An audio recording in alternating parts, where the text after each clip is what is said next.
कि पीडीपी अध्यक्षा महबूबा मुफ्ती आज प्रेस कॉन्फ्रेंस कर सकती हैं और मीडिया को संबोधित कर सकती हैं। यानी कि लगातार अब पीडीपी पार्टी के हवाले से भी बड़ी खबरें निकलकर सामने आ रही हैं, जहां पर पीडीपी अध्यक्ष महबूबा मुफ्ती आज प्रेस कॉन्फ्रेंस को संबोधित करेंगी।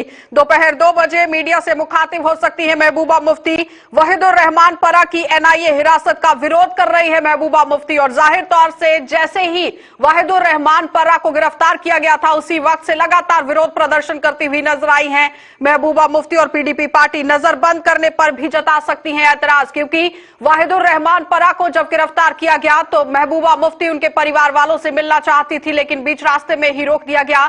परिवार वालों से मिलने की इजाजत नहीं दी गई, उन्हें नजर बंद करने की बात जो है वो सामने आ रही थी। तो जाहिर तौर पर आज इस पर ऐतराज वो जता सकती हैं। उनकी बेटी पर भी इसी तरह से जो रोक है वो लगाई गई थी, क्योंकि इल्तिजा भी वहीदुर रहमान परा की फैमिली के साथ, परिवार वालों के साथ मिलना चाहती थी, लेकिन दोनों को वहां पर रोक दिया गया। तो आज बड़ी खबर निकलकर सामने आ रही है कि पीडीपी अध्यक्षा महबूबा मुफ्ती प्रेस कॉन्फ्रेंस कर सकती हैं और मीडिया से मुखातिब हो सकती हैं। और उसके साथ ही आपको यह भी बताते चले कि लगातार पीडीपी पार्टी की तरफ से विरोध प्रदर्शन जो है वो देखा जा रहा है और जाहिर तौर पर बात अब निकलकर ये सामने आएगी कि आखिर क्या कुछ यहां कहा जाएगा, क्योंकि जब वो दोपहर को मीडिया से मुखातिब होंगी तो काफी तरीके से रोष और गुस्सा जो है वो दिखाया जाएगा, क्योंकि वहीदुर रहमान परा का कनेक्शन जो है वो देविंदर सिंह केस के साथ देखा गया था। एनआईए लगातार इस पर जांच कर रही थी, जिसके बाद वहीदुर रहमान परा का नाम भी सामने आया और उसके बाद उन्हें हिरासत में लिया गया। और उसी वक्त से पीडीपी अध्यक्षा महबूबा मुफ्ती इस पर विरोध जताती हुई नजर आ रही हैं। सीधा रुख करेंगे कश्मीर से ही, हमारे संवाददाता सईद रूफ हमारे साथ जुड़ चुके हैं।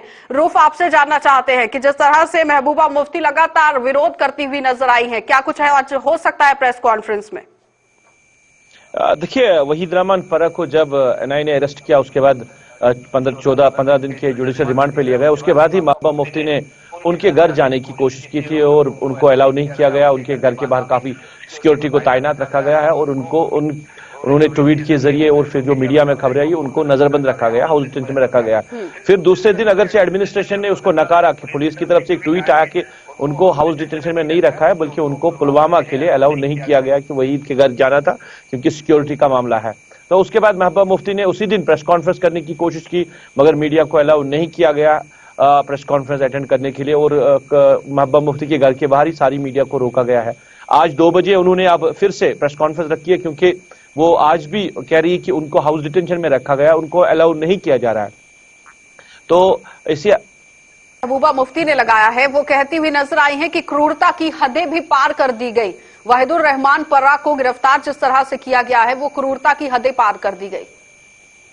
बिल्कुल, देखिए, ये उनका ये कहना है कि यहाँ पे अलायंस के जितने भी लीडरान हैं अब उनको तंग किया जा रहा है, क्योंकि वहीद परा ने इससे पहले एक दिन पहले अपना डीडीसी का फॉर्म भरा था, उनको इलेक्शन कंटेस्ट करना था, डीडीसी का फॉर्म भरने के बाद उनको गिरफ्तार किया गया है। तो इनका ये कहना है कि जो भी अलायंस से वाबस्ता लोग हैं या कांग्रेस के जो लीडरान हैं जो कहीं वो एक्टिविटी करना चाहते हैं तो उन पे इस तरह की सख्तियां की जाती है। चाहे ताज महिदीन का भी उन्होंने जिक्र किया कि उन्होंने डीडीसी के लिए इतने सीनियर लीडर है, मिनिस्टर रह चुके हैं और वो डीडीसी कंटेस्ट करना चाहते हैं और उसके बाद उन पर सीबीआई की रेड है। तो कहीं ना कहीं नाराजगी है और ये नाराजगी यहाँ के पॉलिटिकल सिस्टम में देखने को मिल रही है। अगर हम अलायंस की बात करें, नेशनल कॉन्फ्रेंस की बात करें, कि सजाद लोन की बात करें, सजाद लोन भी अब सामने आए हैं। उन्होंने कहा कि अब इस तरह लीडर्स को तंग करना या जो मेन स्ट्रीम पॉलिटिशियंस को तंग करना, तो इसका क्या जवाब बनता है और इससे क्या कुछ हासिल हो सकता है। तो कहीं ना कहीं मेन स्ट्रीम जो पॉलिटिशियंस है वो सिस्टम से नाराज है और वो सिस्टम के खिलाफ है, क्योंकि ये कह रहे हैं कि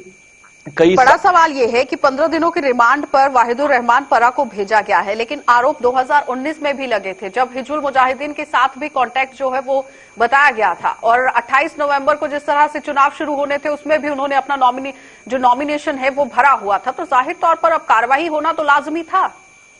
देखिए, ये कार्रवाई होना तो लाजमी है, ये सही बात है, मगर इनका ये कहना है कि आप उस टाइम पे आप लीडरान को तंग कर रहे हो जब यहाँ पे हालात इस तरह है। आर्टिकल एब्रिगेशन के बाद पॉलिटिकल वैक्यूम हो गया। अब कहीं ना कहीं अगर ग्राउंड पे अब सियासत देखने को मिल रही, क्योंकि पॉलिटिकल एक्टिविटीज थोड़ी बहुत शुरू हो गई थी, उसके बाद ही इस तरह की कार्रवाई करना, चाहे वहीद की बात करें या बाकी लीडरान की बात करें। तो क्योंकि भाई कई सारे लीडरान का नाम भी आ रहा है इसमें, के इनके खिलाफ कार्रवाई, चाहे रोशनी एक्ट की बात करें या बाकी जिस तरह की कार्रवाई हो रही है, तो नाराजगी है सिस्टम के साथ, और ये नाराजगी देखने के लिए ही अब इस तरह के बयान दिए जा रहे हैं। और आज महबूबा मुफ्ती ने प्रेस कॉन्फ्रेंस इसलिए रखी है क्योंकि वो लगातार ये कह रही कि हाउस डिटेंशन में उनको बाहर अलाउ नहीं किया जा रहा है, और यहाँ पे एडमिनिस्ट्रेशन कह रही है कि कोई हाउस डिटेंशन नहीं है। तो इस वजह से महबूबा मुफ्ती ने फिर से प्रेस कॉन्फ्रेंस रखी। क्या मीडिया को अलाउ किया जाएगा उनसे बात करने के लिए, मीडिया को उनके घर जाने दिया जाएगा? एक बड़ा सवाल है। अब 2 बजे ही पता चलेगा कि हाउस डिटेंशन वाकई में है या मीडिया को अलाउ किया जाएगा। क्या लगता है कि जिस तरह से वाहिदुर रहमान पर्रा को गिरफ्तार किया गया है, जाहिर तौर पर प्रेस कॉन्फ्रेंस इसीलिए बुलाई गई है कि रोष और अपना गुस्सा जो है वो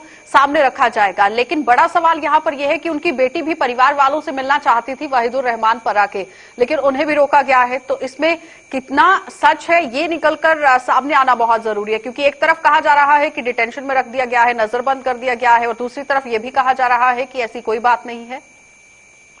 देखिए, अगर हाउस डिटेंशन नहीं है तो फिर तो मीडिया को अलाउ करना चाहिए ना। अगर एडमिनिस्ट्रेशन कह रही है कि उनको हाउस डिटेंशन में नहीं रखा है तो फिर तो मीडिया के साथ बात कर सकते हैं। अब पुलवामा विजिट के लिए वहां के एसएसपी पुलवामा ने, यहाँ की जो स्टेट एडमिनिस्ट्रेशन, उन्होंने कहा कि सिक्योरिटी का मामला है, इस वजह से हमने उनको अलाउ नहीं किया। महबूबा मुफ्ती ने कहा कि उनको उतनी सिक्योरिटी चाहिए जितने उनके घर के बाहर रखी गई है, उतनी सिक्योरिटी उनको पुलवामा के लिए लग सकती थी, और उसी सिक्योरिटी के बीच में वो वहीद के घर जा सकती है क्योंकि वहीद की बहनें हैं, उनके पास वो जाना चाहती थी। तो कहीं ना कहीं देखिए, एडमिनिस्ट्रेशन और अभी जो मेन स्ट्रीम पॉलिटिशियन में कहीं ना कहीं दूरियां हैं। अब मैंने पहले ही कहा कि अब ये क्लियर होना है कि हाउस डिटेंशन है क्या, आज मीडिया को अलाउ किया जा रहा है, क्योंकि जिस तरह की खबरें आ रही कि आज भी मीडिया को अलाउ नहीं किया जाएगा, उनको उनके घर तक प्रेस कॉन्फ्रेंस नहीं होगी। ये भी अभी तक जो सोर्स हमें बता रहे हैं की अगर हम रूफ बात करें तो देवेंद्र सिंह के केस के साथ उनको जोड़ा गया है, और जाहिर तौर पर सब जानते हैं कि देवेंद्र सिंह का केस जो है वो एक आतंकी संगठन से जुड़ा हुआ है, किस तरह से वो आतंकियों को दिल्ली तक पहुंचाने में मदद कर रहे थे। और जाहिर तौर पर अगर वाहिदुर रहमान पर्रा का नाम आया है तो इन्वेस्टिगेशन होना लाजमी था। इसमें महबूबा मुफ्ती का बयान आना बहुत बड़ा सवाल खड़ा करता है। एटलीस्ट उन्हें यह कहना चाहिए था कि साफ सफाई से पूरी जांच जो है वो होनी चाहिए, और दूध का दूध पानी का पानी सामने आना चाहिए।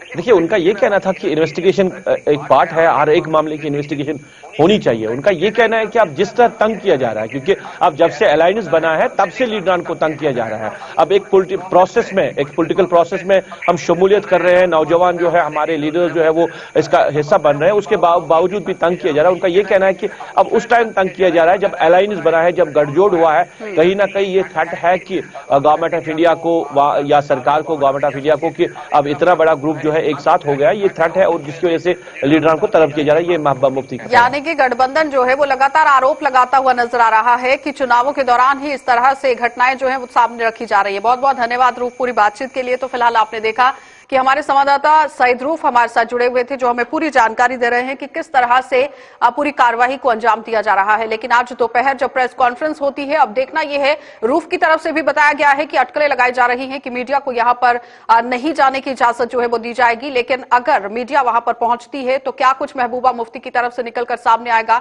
ये देखने वाली बात होगी।